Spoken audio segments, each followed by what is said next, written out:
ఎంత ఇబ్బంది అయినా ఇద్దాం అనుకున్నాను, భగవంతుని దయ వల్ల ఇవ్వడం జరిగింది. అంతా స్వామి కృప, అందరి సహకారము, స్వామి దయ. మీరు ఇంత విలువ చేస్తారు కదా, స్వామి కోసం ఏమైనా ఉందా ఏమైనా చెప్పడానికి? స్వామి చాలా దేవుడు, ఎక్కడున్నా మహిమగల దేవుడు, ఏ ప్రాంతంలో ఉన్నా. మామూలుగా దేవుని దయ లేని ఎవరు కూడా మనం ఏది ముందుకెళ్ళలేము. నాకు నమ్మకం ఏంటంటే మన స్వామి ఏడు కొండల వాడికి ఆ కొండల మీద ఎలా ఉన్నాడో, మన కాలనీలో కూడా, మన విజయపురి కాలనీలో కూడా ఈ స్వామి ఆ కొండ మీదనే ఉన్నారు. కాబట్టి కొండ మీద ఉన్న స్వామికి తోనే నేను పోలుస్తాను ఈ వెంకటేశ్వర స్వామిని.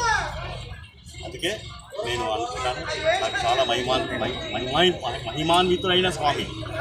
ఆ నమ్మకం నాకుంది, ఆ నమ్మకం మిగతా భక్తులకు కూడా ఉంది, అందరికీ ఉంది. అందువల్లనే ఏ కార్యక్రమము ఇక్కడ ఏ కార్యక్రమం చేసినా దిగ్విజయంగా మనం ముందుకెళ్తున్నాము, దిగ్విజయంగా సక్సెస్ చేస్తున్నాము. Okay sir. జై